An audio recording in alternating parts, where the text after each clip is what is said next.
उसको समझकर बोलिए। माने क्या है? शब्द में बहुत शक्ति।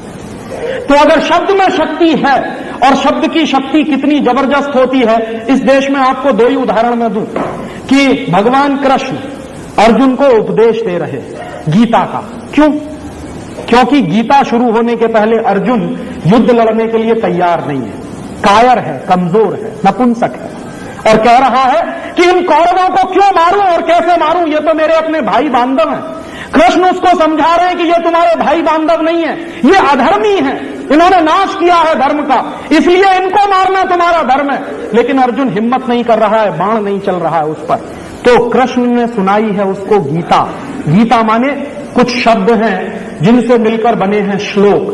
तो शब्दों का भंडार कृष्ण ने खोला है और उन शब्दों को सुन सुनकर अर्जुन इतना शक्तिशाली हुआ है कि फिर उसने बाण चलाए। माने शब्द से आदमी बदल जाता है। दूसरा एक उदाहरण दूं कि हिंदुस्तान में आपने तमाम राजाओं के बारे में सुना होगा जिनकी सेनाएं हार रही हैं, भाग रही हैं, राजाओं ने ललकारना शुरू कर दिया, भागती हुई सेनाएं रुक गई हैं और फिर जीता है युद्ध। ऐसे एक नहीं सैकड़ों उदाहरण है हिंदुस्तान में।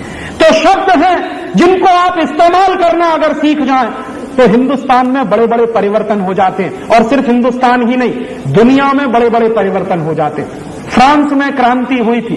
फ्रांस की क्रांति हुई थी 3 शब्दों के आधार पर, इक्वालिटी, फ्रेटर्निटी। ये जो इक्वालिटी और फ्रेटर्निटी क्या है, ये 2 शब्द हैं। इन्हीं दोनों शब्दों ने पूरे फ्रांस की व्यवस्था को बदल दिया था। दुनिया में किसी भी देश में आप जाइए, इतिहास उठाकर पढ़िए, हर उस देश की व्यवस्था बदल जाती है जिस देश में लोग शब्दों का इस्तेमाल करना सीख जाते हैं।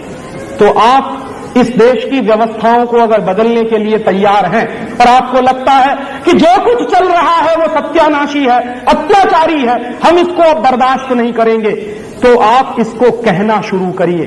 कहने में बहुत शक्ति होती है। और आप ये कहने की शक्ति के उदाहरण देखिए। मान लीजिए आपके घर में आग लगी और आग लगी है तो आप चिल्लाते हैं, घर के बाहर खड़े हो जाते हैं, मोहल्ले में खड़े होकर चिल्लाते हैं मेरे घर में आग लगी है, आग लगी, आग लगी। पूरा मोहल्ला इकट्ठा हो जाता है और पूरा मोहल्ला जब इकट्ठा हो जाता है तो हर व्यक्ति अपनी पूरी ताकत लगा के उस आग को बुझाने की कोशिश करता। किसी के पास बाल्टी होती है, बाल्टी से पानी डालता, किसी के पास लोटा होता है, वो लोटे से पानी डालता, किसी के पास कुछ नहीं होता तो पूरे गांव में घूम घूम कर चिल्लाता है कि आग लगी है, आग लगी, आग लगी है। आज हमारे देश में वही अंग्रेजियत की आग लगी है। हमको ये चिल्लाना शुरू करना पड़ेगा।